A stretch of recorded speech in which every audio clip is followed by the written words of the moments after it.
And we're live. All right, all right, all right. Good morning on a Wednesday morning. It is a beautiful, about to be stormy day in Northport. Is it? Yeah, I'm waiting on I think they're supposed to come in late tonight, though. I don't think it's today.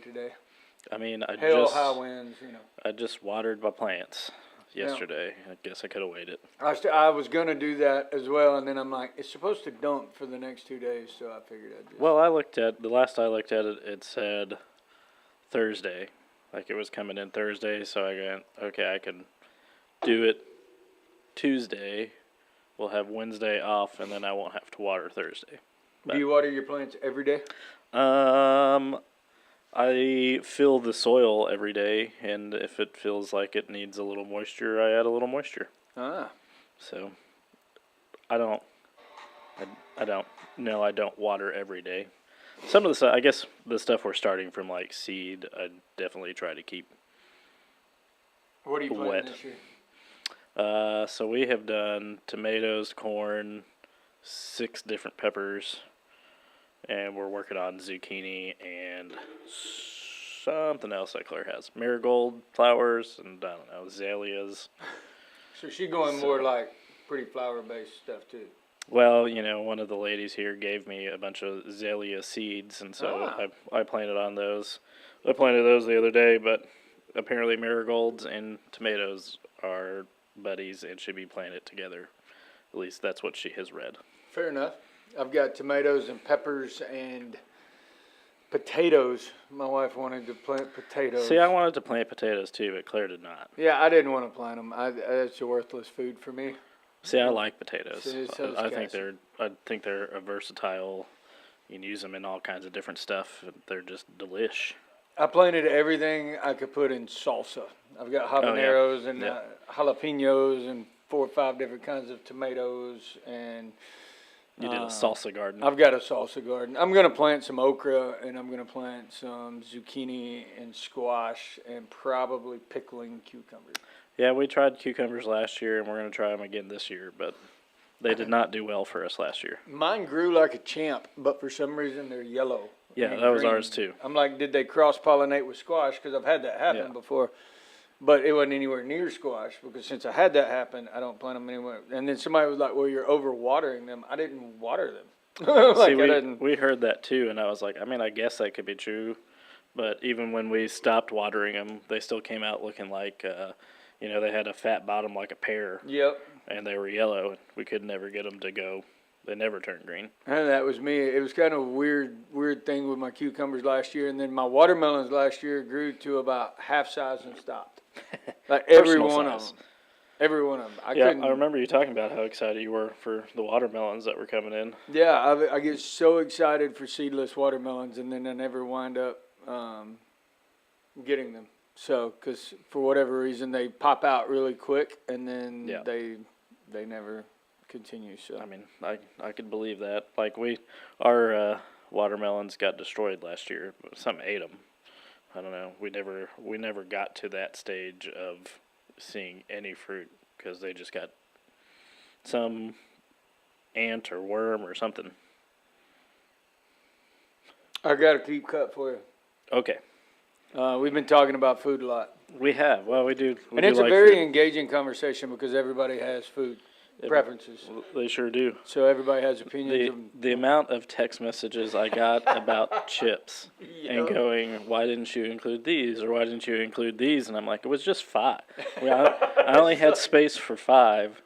And if we start going down the rabbit hole, how far should we go? Well, and that was, I got text from Texas to Indiana to Florida about the barbecue. Everybody has their barbecue preference, if you're from Carolina or Memphis or Alabama or Texas, all different kinds. So everybody, but those have been the 2 most passionate, but everybody chimes in on those. So today I wanted to go a different direction with Keep Cut. And I think it's one that we can all in some capacity at some point in our life relate to unless you're over the age of 60. I don't know if you can relate to it over the age of 60 because, well, I don't know. Maybe you can. Sure. But I did not show Matt this list. I even put it upside down on my desk because I wanted to surprise you with it. It's very nerve-wracking. It is very nerve-wracking. Is this how you feel when I come in and you see a paper that's upside down? Yes, it is. Or when you say, hey, I've got something for you, and then you won't tell me what it is. You know my brain. I do not like, somebody will text me and say, hey, can we talk? Like tomorrow or 3 days from now, and I'm like, as long as you tell me what it is now, sure. We can talk later. But if you don't tell me what it is now, my brain goes. Yeah, usually if I get like a text from an elder or something, I try to play the game of going, yeah, is there anything I can prepare for this meeting? And they're like, usually no, which is really frustrating. And I am. I'm a wing it guy, but if somebody approaches me with it and they're like, because I'm usually, I'll get that, hey, you want to go grab something to eat? I don't think about that, but they're like, hey, can we sit down and talk? That to me takes it to another level. And I get really nervous and so that's like when you do the, hey, I've got something for you, but you won't tell me what it is. So, but yeah, exactly, Rob. And I've told Rob what I'm doing. And so I also texted Hunter, who apparently is playing on his real job today. And they're at a Birmingham Barons baseball game, so he's not going to be able. But he sent me his answers because I figure he's a gamer. So I mean, he's not a sports guy. He's not a sports guy, except he coaches basketball. But which still doesn't. It doesn't compute in my head. I texted him a name the other day, and he was like, "Yeah, I don't know who that is." And I'm like, "Really? Really, you don't know who that is?" Yeah, we're going to talk a little sports because one of my favorite days of the year is tomorrow. Yes, mine too. I will sit and watch it. Absolutely. Yep. I'll watch every pick. Every pick. It's the NFL draft. Bryce going 1 or 2? I think he's going. Well, I think he's going 1. They're saying Stroud may fall to 4. I think he goes to the Texans. I think Carolina's got a big smoke screen trying to get Texas to flip up if they really liked him that much, and they don't. Well, there's some test or whatever that he didn't do well on. Is what I have read today. He didn't do well on some test and. You know what test he did do well on? He won in school. Field. Yeah, that's right. Well, they said the same. Tebow won, but I mean, he was a first-round draft pick. But Tebow couldn't pass either. Well, sure, sure. I think Bryce goes to Texas. Are you saying Stroud didn't do well on a test? Stroud didn't do well okay, that makes more sense to me. Bryce, in my brain, I'm going, everything I read about Bryce is he was off the charts. Yeah, Bryce it's looking like he's the clear and consensus number 1. It's Stroud where you go. God, now that makes sense. Texans are picking 2. Yeah. It's Indianapolis, Houston, and then 3 and 4 is Carolina and some. Well, did the Jets just trade? They traded for Aaron Rodgers. Yeah, they got Rodgers. I don't think they were 4. As a huge Homer Bama fan, I liked seeing Tua go to Miami because I like Miami. Favorite team's obviously Dallas. They never pick in the top 5, so it doesn't matter. But I would like to actually see Bryce Young go to the Texans. I would. I don't like Carolina. I've never liked Carolina. Well, it's Indianapolis. I don't. I'd like for him to go to Indianapolis. Indianapolis is number 1. They traded. Did I miss that? I guess so. That had to have happened since yesterday. No, Indianapolis is 1 now? Isn't Indiana? Am I wrong? I thought it was Carolina. Did Carolina make the Indianapolis traded up to 4, I thought. 4. Let's see here. If they traded up to number 1, that's huge. I thought they were number 1. Draft pick order. Oh, my gosh. Can't find it? Well, it is Carolina. You're correct. Carolina, Houston, Arizona, Indianapolis is 4. Indianapolis traded up to 4 to get a quarterback because Arizona is going to go with Will Anderson or the other defensive lineman. Carolina traded into the number Carolina 1 spot. Traded into 1, and everybody thought it was going to go Stroud. Then now they're talking Bryce. Yeah. Stroud drops to Indianapolis or and the intriguing one for me, which I think is just a bunch of hype, is Florida's quarterback. Anthony Richardson. Yeah, he's super athletic and a beast, but... Well, they're even saying Hendon Hooker could make it into the first round. I could see that. Hendon Hooker did really well at Tennessee, playing in the SEC on the big stage. I think he got overlooked. He got hurt. Right. But I think he's probably, to me, a better draft pick than Levis. I'm not high on the Kentucky quarterback.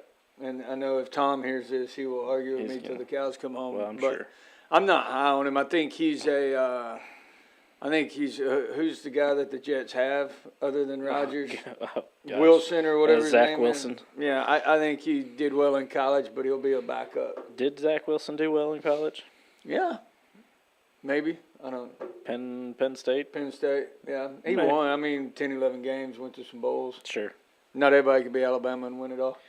Well, they didn't win it all. I know. I mean, every 2 years. This is our year. I mean, although after watching the 8A game, I do not feel like this is our year.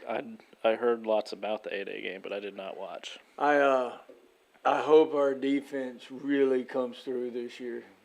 Because either our defense is insanely great or our offensive line sucks. Can't determine which because one's playing against each other. But our running backs, this year may be the year we go back to the 5 yards in a cloud of dust with the running backs and the big defense and the little dump passes. Playing it dirty in the trenches. Yeah, dirty in the trenches. We're supposed to have a nasty defense, but I was not impressed with either quarterback. I'm surprised. Or our receivers who dropped 432 passes. Well, sure. So, I mean, it's the spring game. It's a spring game. A lot of them nervous, I guess. But, and then coach them up, too. So there's always that. But yeah, Saban did not have some kind words to say. No, he like, usually he's like, it's, and no, on this one, he's like, this is what we've been seeing all spring. Look, although Alabama is the sportsbook rumor mill says Alabama they've reached out. The University of Miami's quarterback is unhappy with his NIL deal. Of course he is. And so college is turning into pro where you can reach out and get a free agent and buy your player. And I find it humorously amusing that Archie Manning chose Texas over Alabama and will probably get redshirted. Yeah, they said he did not play well. He did not play well, and the kid last year that would have thumped us like a banjo got hurt early, but he obviously got the starting gig. But I find it amusing that he chose Texas, and now he's redshirted, and he's like third on the depth chart. Well, you'd think he would have been starting somewhere else. I think his name puts him in a starting conversation at a lot of places. I'm surprised he didn't end up in Tennessee. Yeah, that is really surprised. Well, and his other uncle, I guess, went to Ole Miss. Yeah. I'm surprised, but he went to Texas, which Texas throw you a lot of oil money. Well, I bet his NIL deal is pretty stout. I don't think he's upset about redshirting, but let's get to these games. So I tried to go multi-generational. Multi-generational. So what am I keeping and cutting? Did you ever have the Atari? So I had like the knockoff version when they came out with the mini one like a few years ago. Not a few years, like 5, 10 So I guess ago. my better question would be, what was the first video game console that I console had? or NES. Skating rink video game? Like, I mean, if we're playing like actual arcade game, I guess the first one I was playing was like a Galaga. So you were playing some of the Atari games on on the bigs. I played some Pong, and I played some, what was the racer one? Pole position. Pole position. Yeah. See, I didn't put that on my list because I wasn't sure you'd know what that was. I would, but it would probably not. It's at the skating rink. Sure. But what was the first console you had? The original Nintendo. The original Nintendo. So we are one generation difference because I got the Atari. Sure. And so I went back to Atari because I figured you had played a lot of the Atari games. I have played a lot. I mean, I have an arcade in my house, so. Jeremy says the Commodore 64. That's old school. That's an old one. That's old school. I love that. That's an old one. I love it. So I have created, out of holiness, I need you to keep 7. Keep 7, golly. Cut 7. Whew. I could not narrow it down to 10.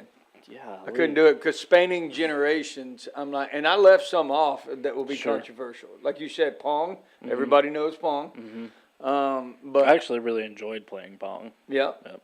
There was this old Atari game with 2 tanks. It was called Combat. Oh, yeah. And, I'd play that Yeah, exactly. And then if you were lucky enough to get, like, the missile, that's when you could beat everybody. Yeah, absolutely. Yeah. But, like, I left off Mike Tyson's Punch-Out. Really? Yep, I left that one off. I left Combat off. I mean, there were 2 versions of Punch-Out. There were. The original and then the Mike Tyson's. I can still get to Mike Tyson. But I could never beat Mike Tyson. Never beat him. I don't know. I always had trouble with the Asian like Tsunami who threw the super fast punches. Yep. Yeah, he always gave me trouble. He always got you. Well, I have 14 games, okay, and I need you to keep one, cut one. We're going to narrow it down to the 7 greatest games of all time. Well, what if I don't feel like you have this? I feel like I do. Okay. I feel like the greatest game of all time is on this list, and I think it's undisputable. Here's your list. Oh, man, you even, like, printed it out. Dude, I printed it out. I've been preparing this. This is what happens when you sit at an airport for hours on end and have absolutely nothing to do. So, I mean, a couple of these are going to be pretty heavy on the cut list because I've played very little Minecraft and I've played very little Fortnite. Yeah, well, so they are the top games of today. They are the top games. Right now, see, this is where my generation had to separate out, like, what are the top games of today and what are the old school classics? I mean, which Mario is this? Original, Mario Brothers. Like the one on NES or? The one you jump up and hit and mushroom come out. I don't know, the original Mario. The original Mario. Yeah. So he's got Nintendo Mario. He's got Minecraft, Frogger, 007, Duck Hunt, Pac-Man, Sonic, Donkey Kong, Galaga, Madden, Call of Duty, Fortnite, Mario, Tetris, and Zelda. Ooh, man. It's tough. I mean, right off the bat, an easy cut for me is going to be Fortnite. Right. Like, that was an easy one for me, but I had to put this generation on there. The amount of hours my sons have played Fortnite. Sure. And this generation, like, every student and youth that plays video games would argue profusely with you. About Well, yeah. Yeah, I mean, even the number one game, I think, for 2 years running. I'm sure. Well, you can. I mean, it's a free game, so that's always a plus. I've watched them play it. It's not something I can. I don't know. I know you can build things, and I still don't get it. But yeah. Cut for me for sure. Fortnite. And you said you're cutting Minecraft pretty quick too. Well, it'll be on the cut pretty. But I figure I should do a keep. Yep. This is a tough one, man. I look at this and I go, man, a Pac-Man and a Galaga, both great games. Had love for both, but I feel like it looks like that's the only two of like the big box arcades you got on here. Well, I guess Frogger would be one. Man. Donkey Kong. I guess if I'm going to go with probably my easiest keep, it's going to be Mario. Yeah, that's the one I figured would be the number one for most generations have played Mario. I remember still buying the N64 and going, yep, this was one of my favorite games by far. I'm going to have to cut Minecraft. Yeah, I figured that was coming. Those were my two cuts as well, just because I don't know those games. You know, I know a lot of the kids enjoy, like my kids enjoy playing Minecraft, and they do all those things. I still don't understand what it is. But I don't either. They build a bunch of stuff. It looks like they build a bunch of block buildings and stuff. But they played that as well when they were younger on their phone. It's a phone, phone thing. But I mean, I guess I don't actually know if you can get it on a console or not. You can't. It was on one of my kids' consoles. Now, whether they mirrored it or what, I don't know. Sure. But I walked in and it was on their screen. So. My other keep. Okay, when you say Donkey Kong, is this like Donkey Kong from N64? Donkey Kong. Arcade Donkey Kong. So the original. So I would call it the Atari Donkey Kong. So jumping up the ladders. Barrels coming at you. Barrels coming at you. I'm gonna go ahead and cut Donkey Kong. If you would have said Donkey Kong like 64, where that's not a real Donkey Kong. That is the real Donkey Kong. Not. Yeah. The original Donkey Kong that you play at the skating rink. No. Where you got to jump the barrels, climb the ladders, grab the bananas. Save the lady. Oh, my gosh. He cut Donkey Kong. Donkey Kong. Yes, Ben, thank you. Spent a lot of quarters playing Donkey Kong. I'm sure y'all did spend a lot of quarters. Like we would stand in line at the Gadsden roller rink, Skate World, to play Donkey Kong. I mean, I get it. That's hurtful. That's hurtful. But you can't keep all the arcade games. Well, you can't. You can't. And like the nostalgia one for me is going to be Galaga. Oh, yeah. Like I played Galaga at the skate rink. At the skate rink, yeah. So that's going to be my keep. Yeah. If I'm going arcade. And I feel like everybody plays Galaga. I think it's an easy one to play, and I don't know. It's a lot of fun. Well, even now, so like you're the master at buying because the old school arcades are coming back. You can buy them at Sam's, and they've got the one that has Pac-Man and Galaga. And if you go to Dave and Buster's, you'll see the Pac-Man Galaga games. So those are kind of two of the GOAT arcade games. I'm a big, like when I was growing up, we had Aladdin's arcade in the mall. And so when we went to play, but I enjoyed playing The Simpsons and X-Men. They had an X-Men one on there. Never saw either one of those. Yeah, those were my two. If you had Marge, she could hit people with a vacuum. It was hilarious. Obviously, oh gosh, the cut's gonna get really hard here. Yeah, it is. Yeah, it is. Man, I feel like my last easy cut, and I don't know if it's easy, is gonna be Frogger. Never got into it. Wasn't my cup of tea. Dude, thought it was Donkey all right. Kong and Frogger both got nixed. Yeah, that's painful. That is painful. I never got real far in Frogger. I was never really good at it. Sure. But like Frogger was one of those first games ever that, like, when I watched my wife play Mario, she is a Mario fanatic. Like, if she starts playing it, get out of the way, don't touch it for 3 days. She goes through and she plays all the different Marios, so like the one with all the different worlds and all that. And dude, she'll play that forever. But watching her, she moves with the controller. Oh, she's one of leans those. left, leans right, kind of hops a little bit when she jumps. And I feel like Frogger was the original you move with the paddle game because you're like, ooh, right here. I feel like sure. that. Yeah. Yeah. God, cut Frogger and Donkey Kong. Cutting Frogger and Donkey Kong. Next easiest keep for me is going to be 007. Like, I spent many hours playing 007. What was your favorite? So it was kind of the first multiplayer action games. Where was your best fight zone? Was it in the temple? Was it in the catacombs or the? There was. It's not a temp. They had an open square where you could fire from the top down. Yes, that's the temple. Yeah, that one was my favorite. And what was your favorite weapon when you went head to head? Well, I mean, obviously everybody enjoyed playing with the golden gun. Yeah. See, we never really played with that. My favorite was the grenade launcher because you could bounce it off the walls and jack with people. Yeah. I don't know. I guess I always liked I like the silenced PP7. Oh, yeah. That was always a fun one to play with. But, or if you went hands only and you... the karate chop, Yeah. I almost failed out of college with 007. That was our game. Some guys from the ball team would come in there and we'd get in the middle of the heated because you could play 4 players. Sure. And they'd be like, okay, it's class time. No, man, we got one more game. Okay, fine. One more game. I'll be a little late. And then before long, you were like, you looked at the clock and said, it's not even worth going now. It's not worth going at this point. So I did that a lot in college, though. So. Man. Got to cut one.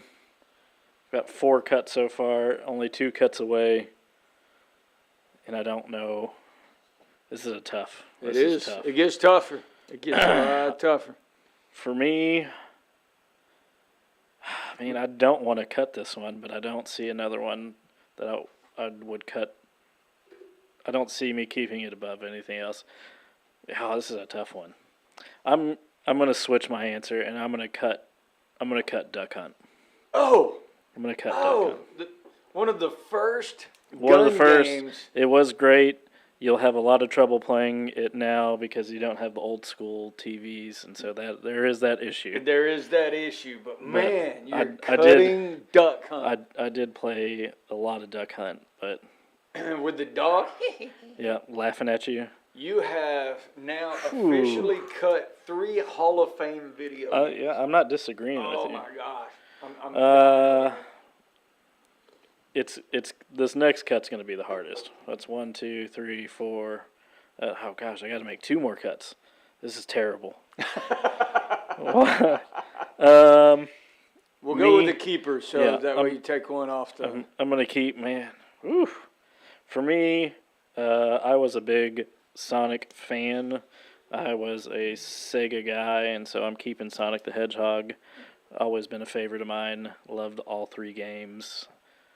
I put that one on there for your generation. I figured that was a huge one in that next generation. And one of my biggest regrets was trading in my Sega for an N64 because I wish I wouldn't have done it. Because I loved.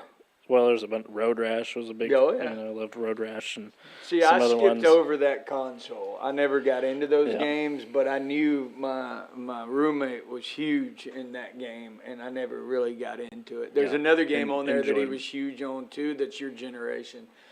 That I never really played, but I watched him play hours and hours and hours of it. And you have not cut it yet, so that tells me you're still in a generational vortex. There's two that I'm like, so there's one I play heavily now that I go, do I keep it or do I cut it? But, and then my mom, she was a huge Tetris fan, so there's some nostalgia there for me. And I enjoyed playing Tetris, but I feel like it's going to be my next cut. You're cutting Tetris. I'd loved some Tetris. My mom would be upset. She loved Tetris. We played together. But of the games left, I just had more fun playing other games. And I feel like it just comes down to which games did I have the most fun with. I'm going to cut Tetris. Man, see, I just on this last trip, I just re-downloaded Tetris on my phone as an app. And I've played that profusely. And I forgot how much I enjoyed that game, which is why it's on the list. But everybody loves a little Tetris. And I think if you really want to look in the app world, Tetris has made a resurgence. I wish I could see some more Dr. Mario. I always enjoyed Dr. Mario. Yep. But I guess that's probably a faux pas now. Whew, probably is. But I'm going to tell you, cutting Tetris, that's like cutting, man. It was one that I look at the games left and I have more fun playing. I mean, you could argue the top 3 quarterbacks ever, and Tetris would be one of them. You think so? Yeah, I do. I don't know. I think it has spanned generations. It does. I mean, there's still world competitions and everything else. But I don't know if he's the Michael Jordan of basketball, but it's definitely kind of like the Kobe Bryant of basketball. Tetris? Yeah. No. Because everybody knows Kobe. Like, I talk to my kids, they don't know Michael Jordan. Well, they know of him, but they know of him. They don't know why everybody thinks he's the GOAT. Correct. And, they would argue LeBron, but if you say Kobe, they go, oh, yeah. So to me, Tetris is that game that has spanned from the Atari generation to now. Yeah, I mean, you've cut some Hall of Famers, dude. I get what you're saying. I'm not shocked, though. I'm not shocked. Because you still haven't cut the one that I figured I put on there for you. The one that you put on there for me. I'm going to, for this next one, oh, man, this is going to come. I know I want to keep this game, and it's Zelda. That's the other one. I played Zelda on NES. I loved it on 64. Yep. Played it on GameCube, and I would probably play it today. Ocarina of Time is still one of the greatest games. See, when I look at your list right now, I was correct in my thought process. You are the Sega, Nintendo 64 generation, because you've kept Sonic, you've kept GoldenEye, and you've kept Zelda, and all 3 of those games are in that generation. Mario 64. Mario 64 was fantastic. And then you got Super Smash Brothers that came out on Nintendo 64, but that's like, for me, the last 3 left, it's Madden Football, Call of Duty, and Pac-Man. Like, Madden Football, we played a ton of in college. Oh yeah, absolutely. And it was a game I had a ton of fun, but it's not. It's going to be my next cut. If you would have had like Tecmo Bowl or Tecmo Super Bowl on here, that would be really tough. But Madden, it is a classic, and I enjoyed playing it. But it wasn't one of those that lined up against the other games. It wasn't going to be my first pick. I will say this about Madden. It is the only game that I can beat my kids at now, that they play. Like, they still play Madden. Sure. It's, whatever the new Madden is. And while the graphics have changed a ton, there's not a ton difference in the plays and all, so I can still smoke my kids. Colton was talking trash the other day, and we pulled out Madden, whatever the new one is. Oh, wow.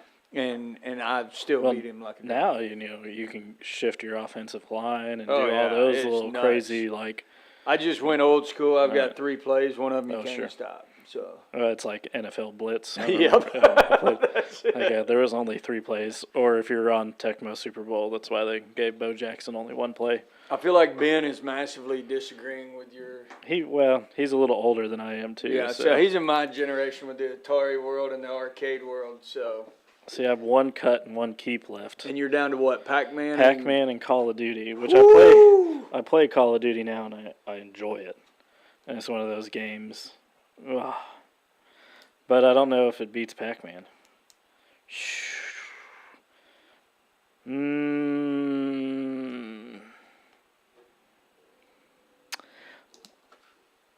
I think I'm going to cut Call of Duty.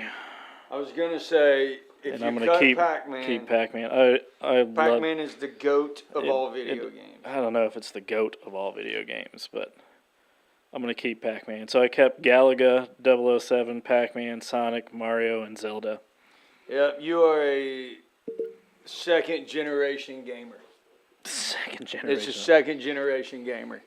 I mean, if you didn't have, like, instead of Call of Duty, if you would have had Halo. Yeah. Oh, yeah, Halo. That would have been the one I'd for sure. I played a ton of Halo. Well, it was hard for me to even get down to 14. Like I couldn't cut it down to 10, so I got down to 14. But there were games like Halo. I was gonna put pinball on there. Just pick one. I mean, I did play the pinball. Oh yeah. You know, if you're an arcader, you know some pinball. It's one of those machines that I want to get for my house that I haven't bought yet. Yep. Like we have the arcade already. I will tell you, Hunters, because he's texted me. He said #1 game of all time is Super Mario. Which I agree. Yeah, I don't necessarily disagree. It's definitely in the top 3 for sure. argument. For sure. And then he said my favorite game of all time though is NCAA 2012. Of course it's 2000. See, I played 2005. That's what. When he said 2012, my brain went, how old am I? I still remember picking Texas, Vince Young. Vince Young. Destroying everybody. Yeah, and you had Reggie Bush on USC. Yeah, you go to USC, you had Leinart and Reggie Bush, and it was... I think Alabama at that time was like a C grade. Oh, yeah, they were awful.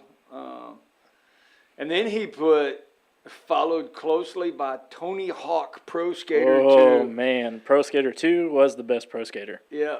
Pro Skater 1 was good, and then they went a little nuts with it. But Pro Skater 2, I spent many hours trying to get high scores on that. And then the final one he put on there, which I almost put on this list, but since we're back row pastors, sure, I figured I just... GTA. Yeah. Yep. Yeah, it's Grand Theft Auto. I didn't ever play a whole ton of Grand Theft Auto, so... I didn't either. Mom and Dad would have killed me. It would not have been on my... It would have been on my radar. We played it a little bit, but I didn't play a ton enough. Like, I played Pole Position, and Cruising USA was my race game. Yeah, Cruising USA. I liked the racing games. I was never a Grand Theft Auto guy, though, because it was just so, it was like Smurfs back in my day. Well, you would go to hell if you watched it. Well, but Grand Theft Auto in the day was really explicit. Now it wouldn't be seen as anything, but... probably even worse, but yeah. It was kind of that first game. You remember when the explicit lyric label came on the cassette tape? On the CD? Well, for me it was CDs, but were you in the cassette tape era? Did you ever have cassette tape? I was at the tail end of cassette tapes. So you went pretty much CDs. I remember the first cassette we had. I guess the first cassette I had was Ace of Base. First CD I had was Green Day. Green Day. Oh, yeah. The one with the big explosion, the nuclear explosion. Green Day Dookie. Dookie, yep. That was it. I remember that one. That was the first one I bought with my own money. I remember cassette tapes. We had the Oak Ridge Boys, and my sister snuck one in. It was Megadeth. Yeah. With the...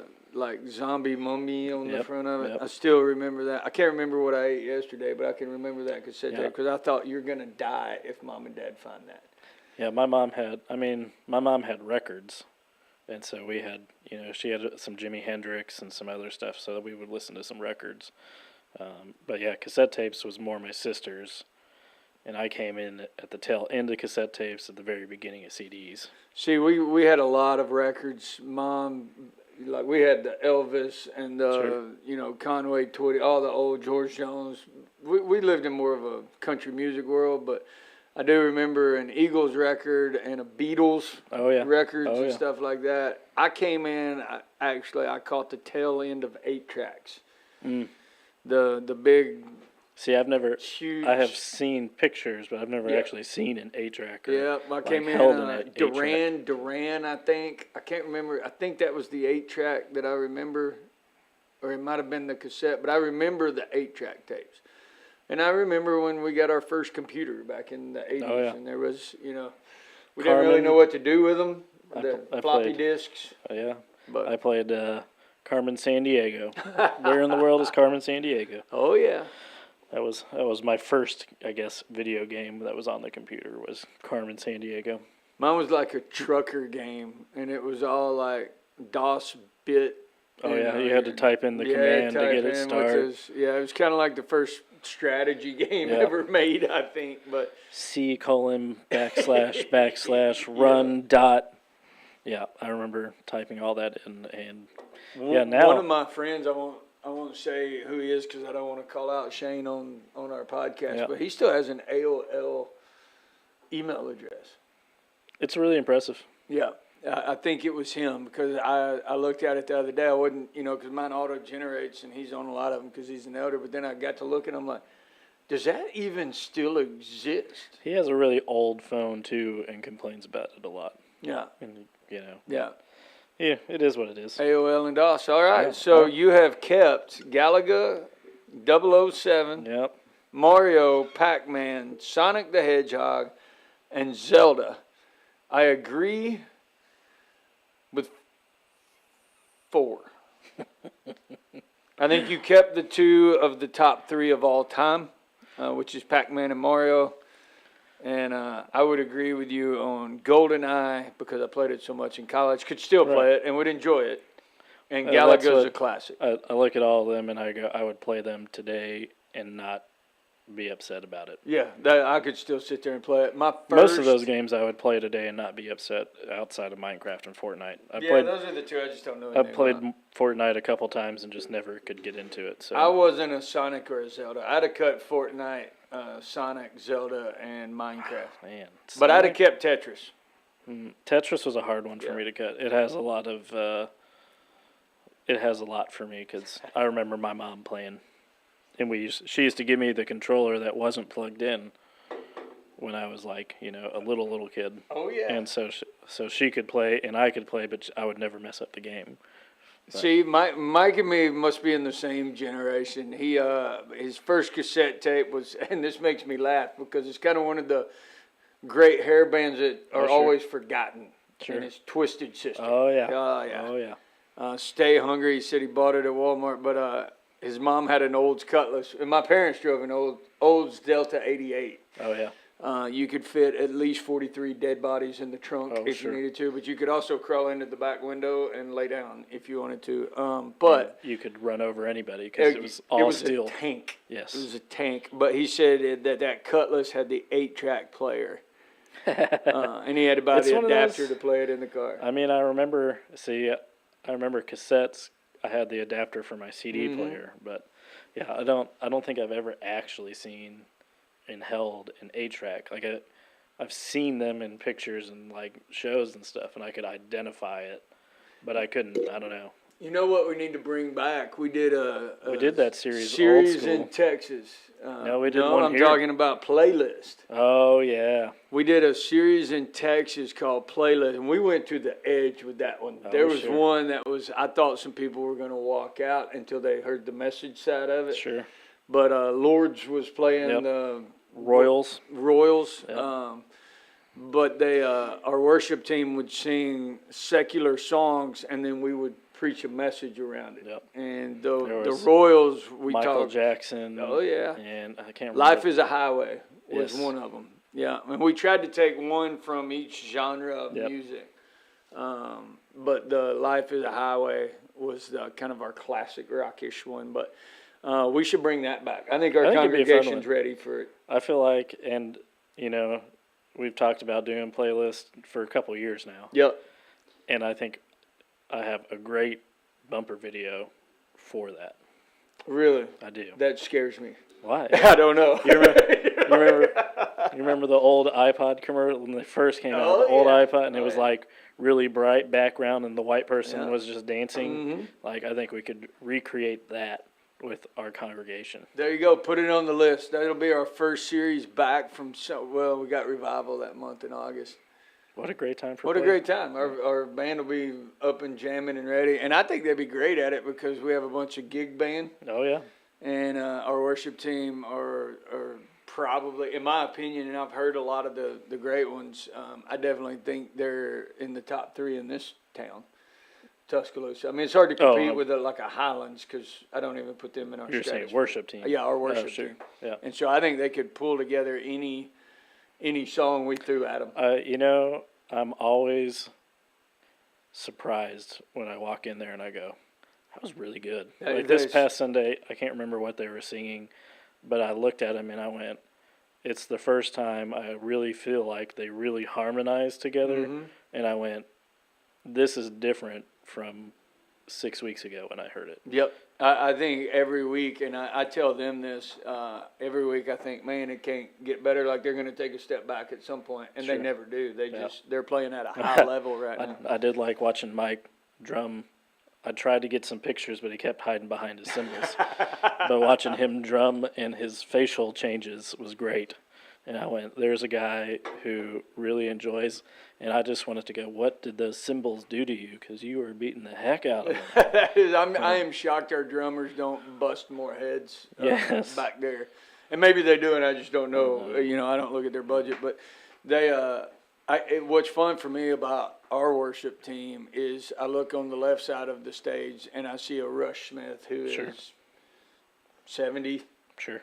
And old school electric guitarist. He could play some blues. Blues, oh my gosh. And then I look on the right side and there's a McCracken or a LaBreche over there who's seniors in high school. Yep. And they're rocking out as well with Rush. And that kind of stuff makes me smile. Sure. Because I'm like, and to hear them singing, and I know that they sing, in downtown on the weekends, and several of them play, the local scene, and it makes me smile. But if we did a playlist, because I always tell them, I'm an electric guitar and drum guy, right? Mm-hmm. And so I always tell them, I'm like, play like you do on Friday night, and they're always like, yeah, you don't want us to do that. And I'm like, oh, yes, I do. Drive it, drive it harder, and we'll bring back the earplugs if we need to.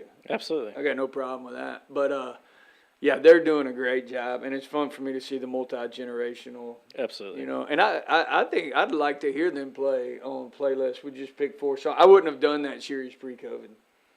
No? No, absolutely not. I'd have got all the text messages about blasphemy and, Well, a secular cymbal sounds different from a...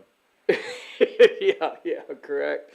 Does it sound? But you could take, it's crossover music now. If you listen to a lot of the, worship, the new worship music versus that's country rock and country southern rock. It's all crossover now. Well, you look at Carrie Underwood.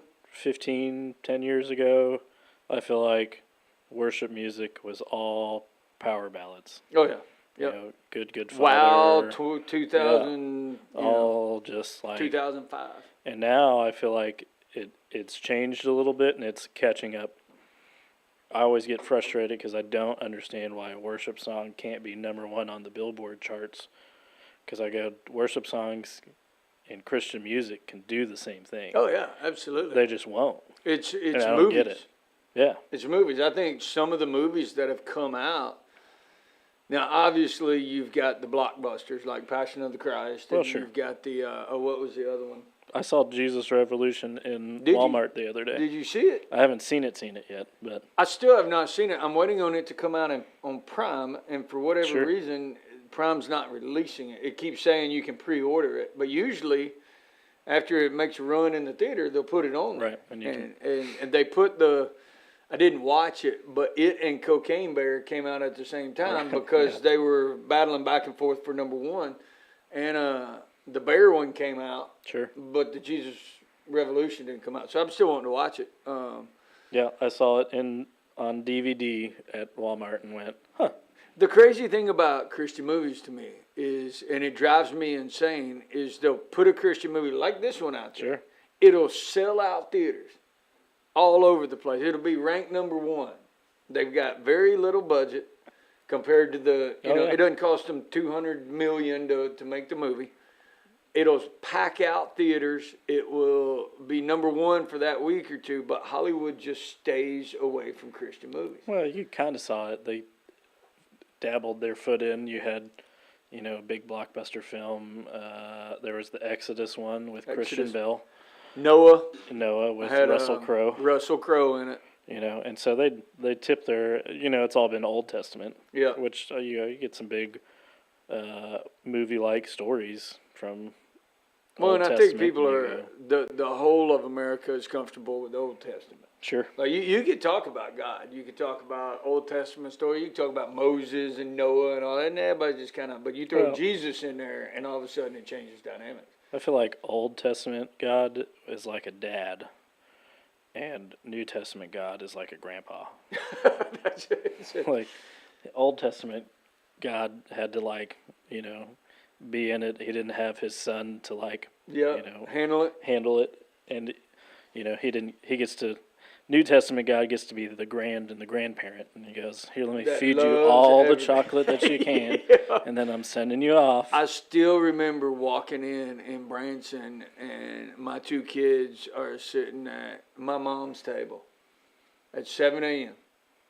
for breakfast, and they each had a huge bowl of ice cream. Of course. And I'm like, "What are you doing?"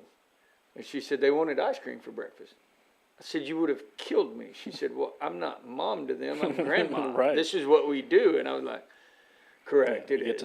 That's what Aspen still loves going over to grandmother's house because they go shopping and do all this stuff.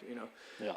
But they boys love playing golf with Dad. I mean, it's still grandparents get to be the fun They get ones. they get to be grand. They get to be grand, and that's the role they should be. But yeah, it frustrates me watching the Christian genre because I'm like, it would, even Chosen, right? Oh, sure. Would have packed out, the world of movie theaters that still exist, but they won't keep them on. They won't keep them running. They won't, Hollywood doesn't give the budget to the Christian world, which also the flip side of that, it's kind of the thumb to the nose of Hollywood, that one that is cut low budget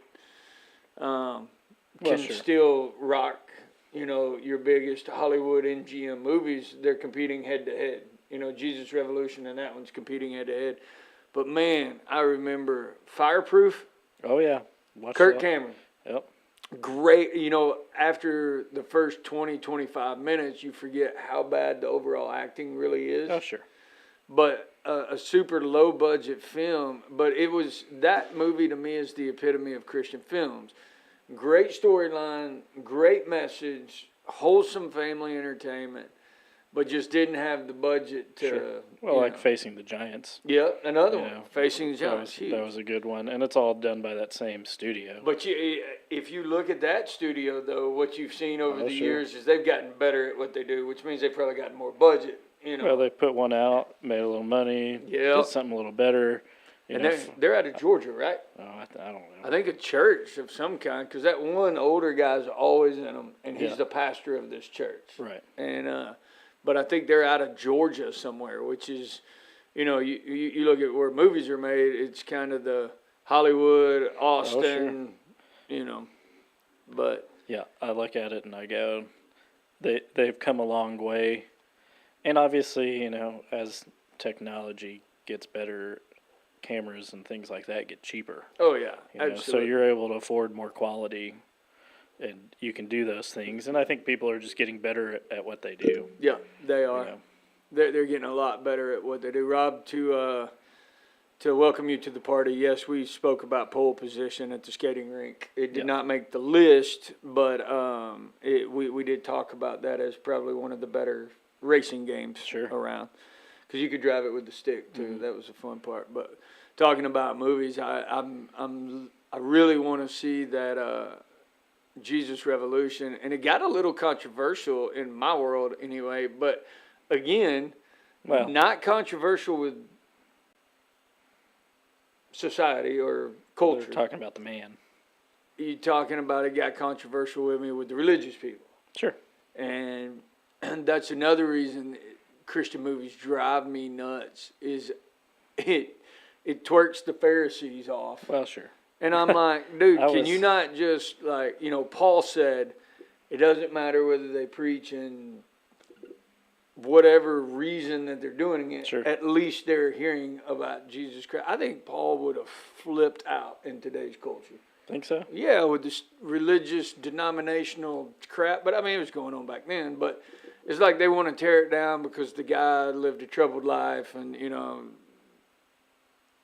I guess after he parted with this pastor, went in his own way and fell back into some stuff. And, can't be as holy and perfect as, the Pharisee world. But I'm like, or we could just celebrate that it was one of the top grossing movies.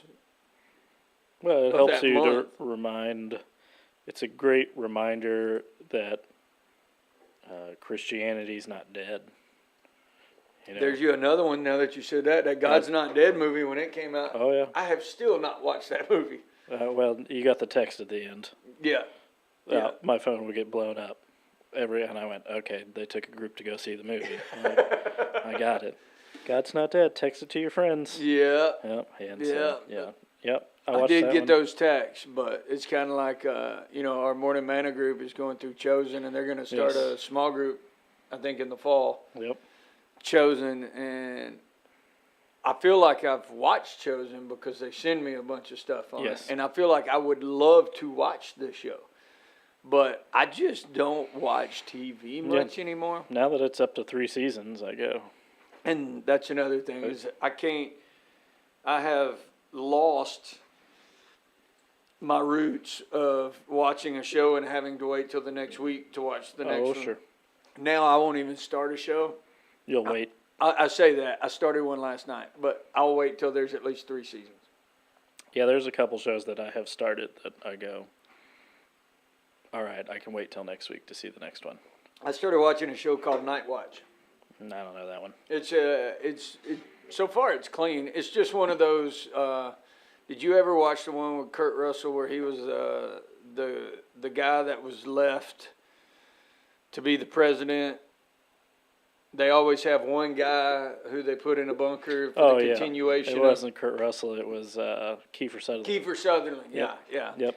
It kind of reminds me of that, but this is an FBI agent that's on the Night Watch.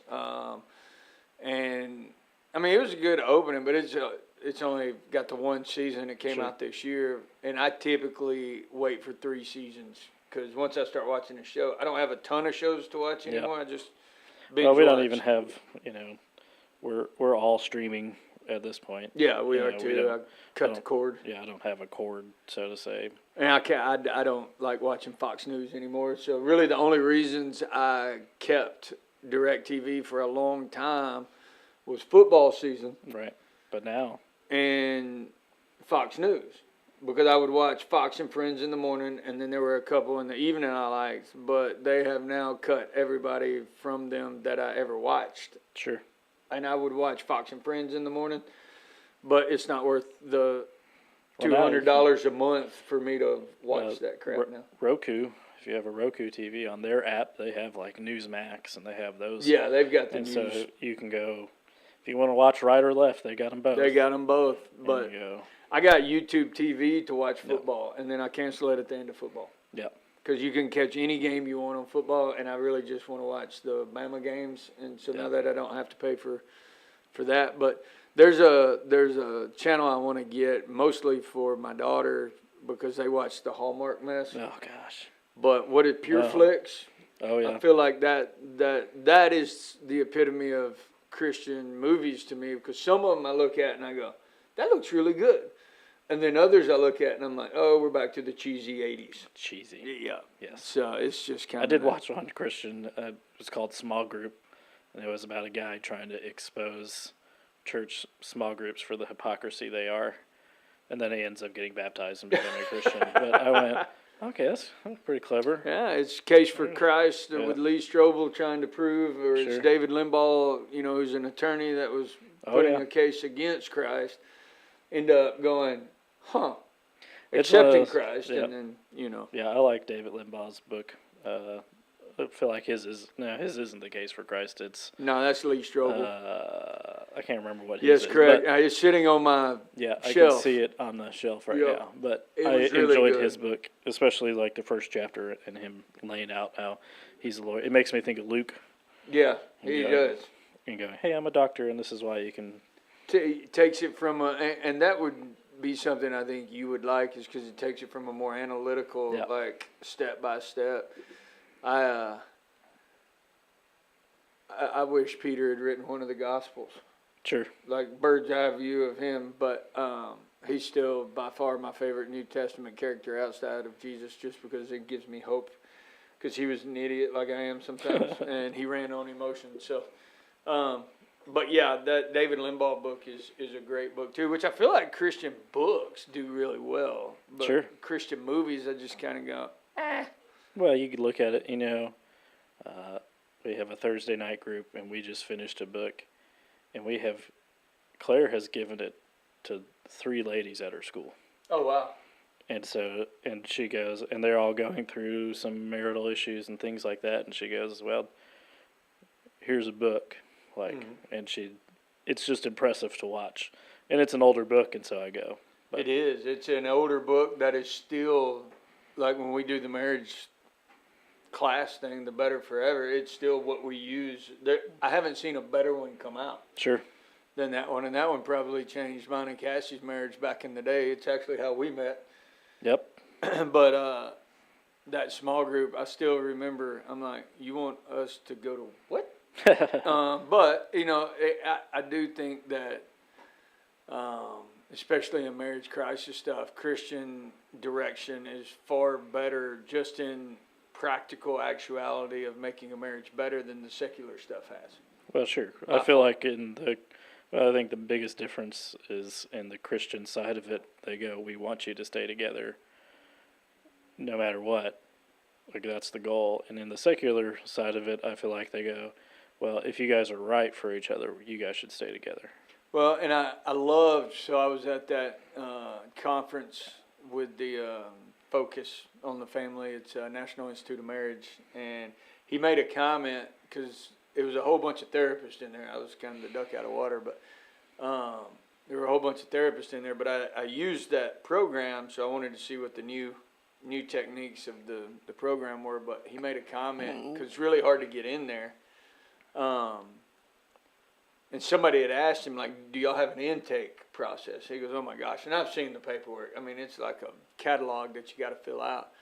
But he said that the easiest one basically for them to reject were the people who were like, we want divorce care. Mm-hmm. And he said, we refute that because we don't believe in divorce care. We know that divorce happens. Right. But we don't go into counseling with an expectation that you're going to divorce. Sure. And I went, that's what you're saying. The difference is we expect you, and that's what I use in counseling. I say you take divorce off the table. You may kill each other, but you take divorce sure. off the table. And when you remove that option, it forces you to work right. on it. Right. And so I think that's probably the success difference in the two, is they make you work on it. So we are out of time, it looks like. We spend a lot of time on the video games, but that is a controversial topic. But it is the happy place for a lot of people. Yep. We have Beans, Bullets, Bugs coming up Saturday, 10 a.m. You're cooking the bugs. We are Johnny G's on the grill. Johnny I got G's a bounce on the house. grill. I got the obstacle with the 16-foot slide coming. Yeah, we got a Nerf shooting gallery that we just finished up, so. For the kiddos, and we got cornhole coming out. Cornhole, obviously, you want to come do some skeet shooting, you can come do that too.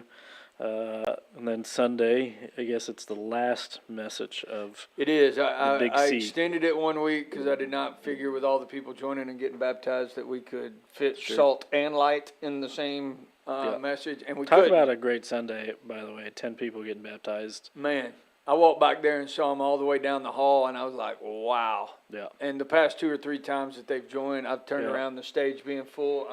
I'm in awe of what God's doing. But we're on our last message for this series anyway. We're talking about the light. Be the light. Be the light. And then we're going into one called miracles. Miracles. Miracle. Yeah, it'll be a fun one. Yeah, it'll be I fun. guess. I don't know. It'll be something. It'll be something. But, hey, either way, we'll see y'all next week. Have a good one.